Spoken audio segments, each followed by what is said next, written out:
श्रीमहागणाधिपतये नमः। ओङ्कारसन्निपमिमाननुमिन्दुबालं मुक्ताग्रबिन्दुममलद्युतिमेकदन्तं लम्बोदरं कलचतुर्भुजमादिदेवं ध्यायेन्महागणपतिं मतिसिद्धिकान्तं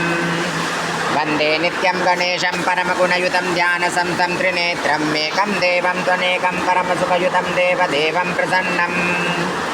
षण्डाद्दण्डाद्यगण्डोद्गलितमदजलोल्लोलमत्तालिजालं श्रीमन्तं विघ्नराजं सकलसुखकरं श्रीगणेशं नमामि। गणेश्वरो गणाध्यक्षो गणाराध्यो गणप्रियः गणनाथो गणस्वामी गणेशो गणनायकः गणमूर्तिर्गणपतिर्गणत्राता गणञ्जयः गणपूतगणक्रीनो गणदेवो गणाधिपः गणज्येष्ठो गणश्रेष्ठो गणप्रेष्ठो गणाधिराट् गणराङ्गणगोप्ताथ गणाङ्गो गणदैवतम् गणबन्धुर्गणसुहृद्गणाधीशो गणप्रदः गणप्रियसखशस्वद्गणप्रियसुहृत्तथा गणप्रियरतो नित्यं गणप्रीतिविवर्धनः गणमण्डलमध्यस्थो गणकेलिपरायणः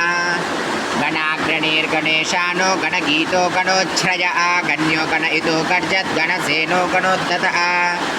गणभीतिप्रमदनो गणभीत्यप्रहारकः गणनारो गणप्रौढो गणभर्ता गणप्रभुः गणसेनो गणचरो गणप्रज्ञो गणैतराट् गणाज्ञो गणनामा च गणपालनतत्परः गणजित् गणगर्भस्थो गणप्रवणमानसः गणगर्भपरिहर्ता गणो गणनमस्कृतः गणभीतिप्रमदनो गणभीत्यप्रहारकः गणनारो गणप्रौढो गणभर्ता गणप्रभुः गणसेनो गणचरो गणप्रज्ञो गणैकराट् गणाज्ञो गणनामा च गणपालनतत्परः